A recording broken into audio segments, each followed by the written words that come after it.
From our studios here in Freetown, hello and welcome to the National News Bulletin on Star TV, Channel 21. First, let's have a look at the top stories. The government of Sierra Leone, with technical assistance from UNICEF, Ministry of Basic and Senior Secondary Education and Statistics Sierra Leone, has commenced a 3-day validation workshop, Education Analysis for Global Learning and Equity, a global initiative in providing systematic, in-depth data analysis that supports government for evidence-based policy planning, monitoring, and advocacy. Education and stakeholders, when they talk about statistics, the way Salon people are not seeing, and then they count we in this country, then we get paramount chiefs, then we then get authority over the localities. Baleko Omar, National Coordinator, Movement for Public Accountability and Development, has described her work as very compelling, given some of the challenges often associated with women and girls, and noted that women empowerment is central in an advocacy strides. The project is to empower women in politics, that the significance of women in politics is a governance project. For women to be part of the political decision.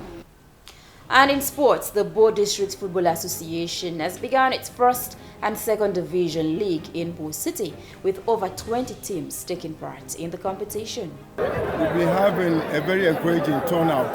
The other part will be receiving 5% from whatever home match Bo Rangers have. All these making the headlines.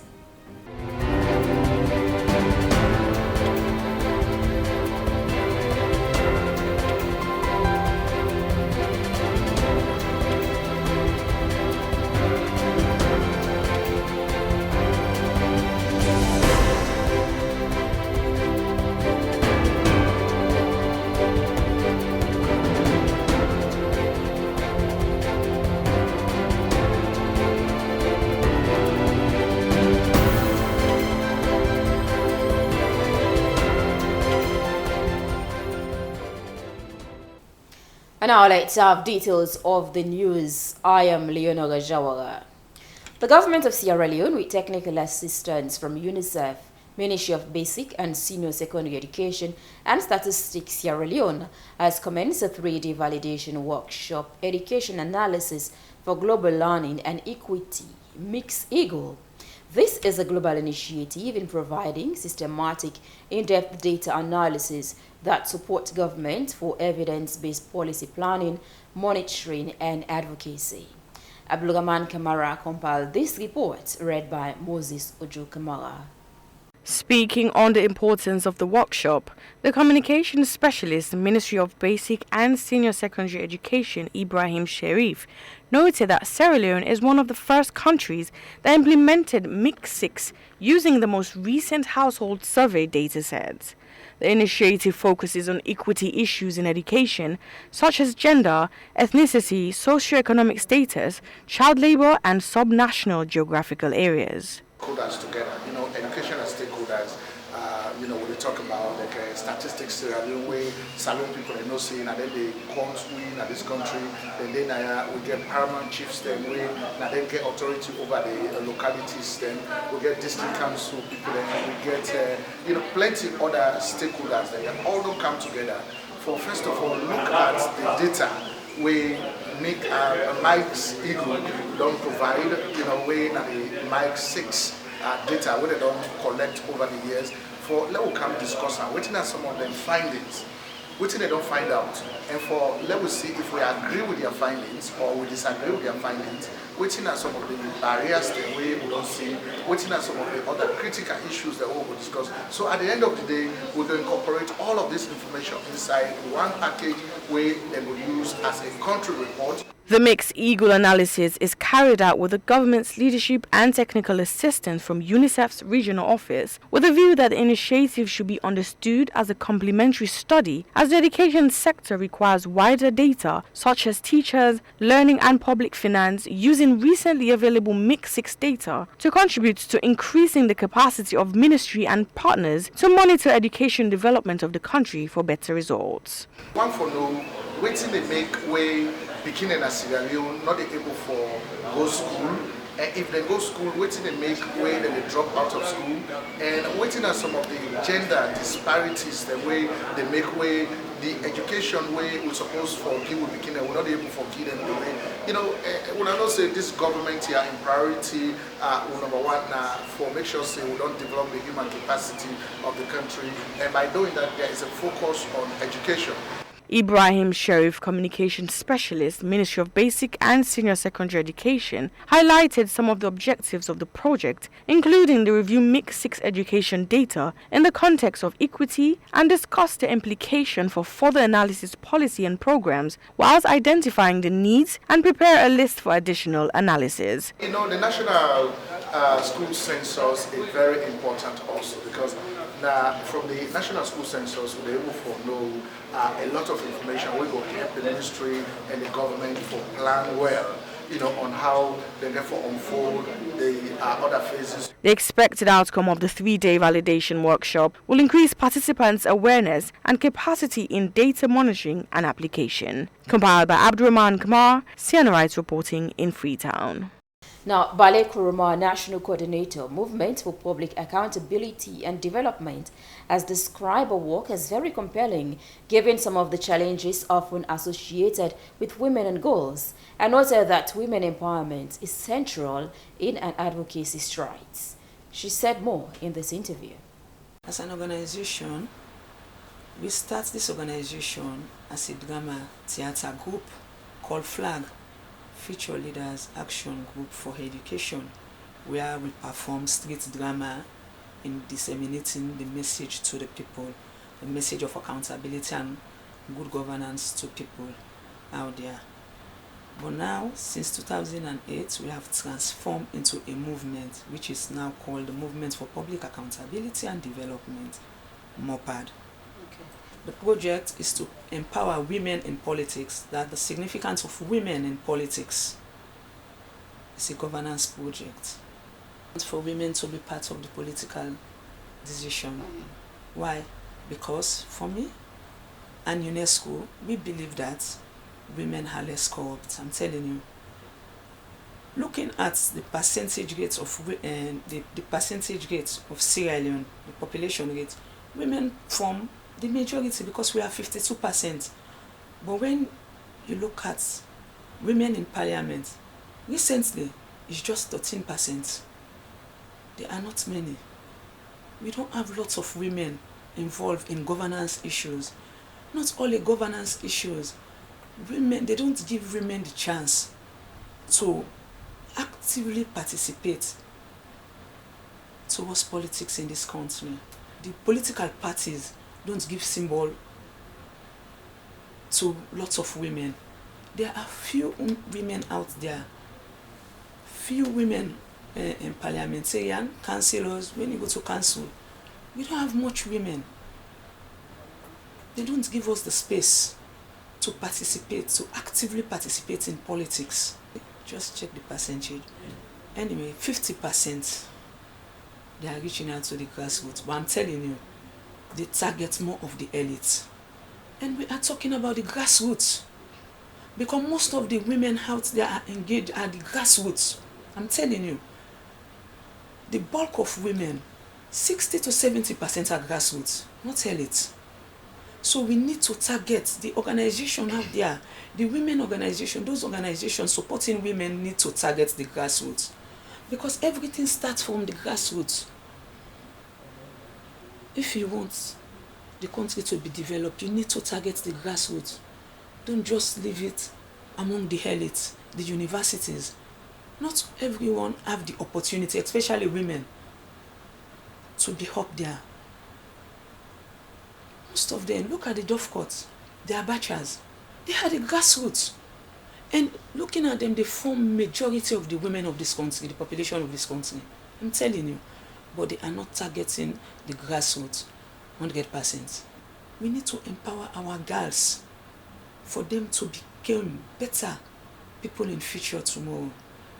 Because for me, if you educate a child, a girl child, you educate a nation. But when you educate a male child, You just educate one part of that nation, not the whole nation.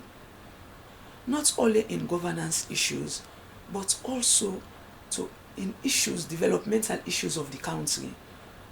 Because we don't just want to limit it towards governance issue. There are other significant roles women can play towards the development of any nation, not only limited towards governance. Looking at the workplace, we don't have lots of women. The managerial levels, we don't have lots of women. Because politics starts at the university, we don't have lots of women. Looking at the lecturers out there, in the various universities of this country, the men dominate the space.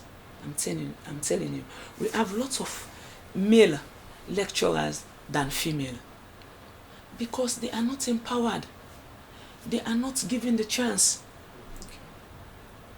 But all I'm saying, for all women out there, we need to capacitate ourselves if we want to be fully empowered. As the saying with charities begins at home. If you capacitate yourself and we change our mindset, I believe everything will go on very smooth. Well, now to round up on the news bulletin, let's turn our attention to sport, as the Bow District Football Association has begun its first and second division league in Bow City, with over 20 teams taking part in the competition. Hilton John, a sports correspondent, has all the details for you.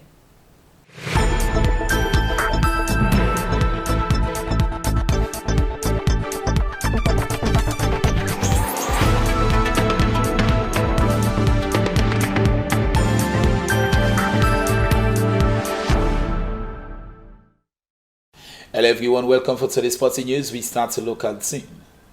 The Bow District Football Association has begun its first division league in the southern region of Bow, with 24 teams competing in the ongoing competition. According to the chairman of the Bow District Football Association, acting Covid Nyako, he said the essence of the competition is to see how the district will scout out young talent and also develop the division of football. Covid Nyako explained more to Star Sports. It's very important because that is when we spot the talents. And it, again, it's a training ground for the boys, for the players. How many teams are competing in the ongoing competition? The Division 2, we have 24 teams. And we divided them into 6 groups. What about the format of the Division 1 league? The Division 1 is on a home and away basis. We have 6 teams. So what is the criteria for some of the teams that are competing in the competition? The criteria is simple. I mean, you must have been a member of Bow District Football Association. That's the first requirement. You must have updated your membership. Let's also talk about the challenge in the ongoing competition in terms of finance, not getting support from the government. It's a huge challenge. But that notwithstanding, we've been having a very encouraging turnout. The other part will be receiving 5% from whatever home match Bow Rangers have. How will you compare this year's competition compared to the past years? Oh, it's fantastic. It's fantastic. It's better this year. So at the end of the competition, how many qualifiers will be representing the region? We started with the non-division and we promoted 2 teams to the second division. We hope to promote 6 teams from the second division to the first division. So that at the end of the day, we'll be having 12 teams in the first division instead of the usual 6 teams. So that at any point in time, with or without SLFA funding, we'll be able to organize our own matches. In the ongoing CLM Premier League, the side called Bow Rangers secured a lead against Arsenal football team. There were a lot of conversation from supporters and officials at the end of the game. According to Gino Kone, the head coach of Bow Rangers Football Club, that the referee is responsible for the crises that occur between supporters at the Bow Stadium. The head coach explained more to Star Sports. The way the Arsenal team play, okay, yeah, they did so well because that them they look forward to get a draw.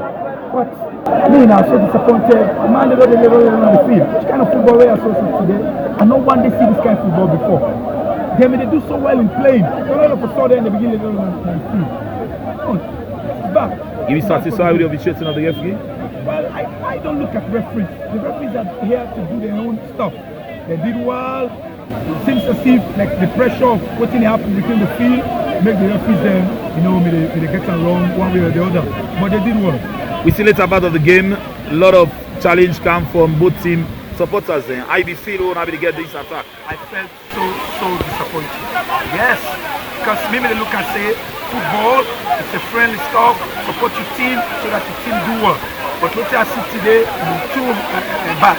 But I can understand the Rangers supporters, they were frustrated because the Arsenal players they were just a level on the field. Well, yes, we see they be in a situation in this. But I want to say let them still calm down.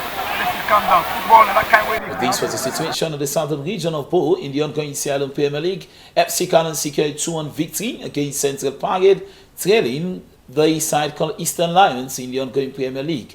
Eastern Lions will be coming up very strong against Arsenal on Wednesday at Sesieke Stevie Stadium. More news in the African side within the African football as part of their preparation for the kickstart of the African Cup of Nations 2019. Egypt secured 3-1 victory against Guinea. Mohamed Salah came in from the bench. He scored a brace for his side. Here's the highlights of the game. حلوه العرضيه وادي احمد علي لكن يا ولد راح يحط الراجل في ظهره صلاح طريقه ياخدها علي كايتا محمد صلاح ممكن يلعب العرضيه طريقه من صلاح وادي الكوره في المرمى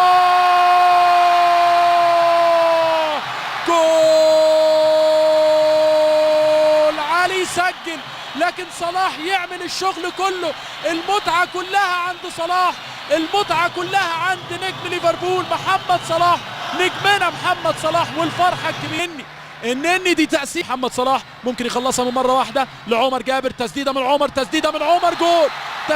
عمر جول محمد صلاح بتاع الاسيستات محمد صلاح لعيب كبير ينزل يغير الشكل يغير الأداء يغير النتيجة محمد صلاح يخلي عمر جابر يصالح الجمهور حلوة Unfortunately for Sierra Leone was stopped in the qualifying when political interference invaded the Football Association when Aisha Johansson was set aside and Christopher Kamara. Juventus have signed Sarri, Chelsea former boss, for undisclosed fee in a 3-year deal. It could be recalled that Sarri won the European competition with Chelsea Football Club. Here is the report. Sarri has been under pressure all season at Stamford Bridge despite leading them to a third-placed finish in the Premier League and winning the Europa League. The board were reportedly keen to keep him, but a large number of fans are still not convinced by his style of play. Despite that, Sarri's reputation in Italy remains intact, having previously turned Napoli back into genuine title contenders. ESPN's report says Chelsea are considering Allegri as his replacement, while club legend Frank Lampard and unattached Laurent Blanc are also said to be in the running. Sarri recently declared himself happy to stay, but the lure of the biggest club in his homeland could be too good to turn down. And he is reported to have told club chiefs that he wants to make the move and they will not stand in his way. This is the big blow for Chelsea football team. No coach and Hazard joining Real Madrid football team. Let's see who will be the next boss of Chelsea Football Club. A lot of speculation that Frank Lampard, former midfielder, will join the team.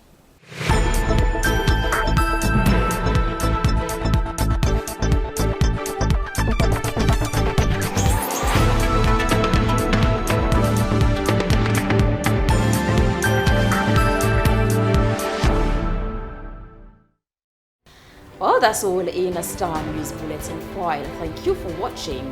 I am Leonora Jawara. Do stay with us. You can.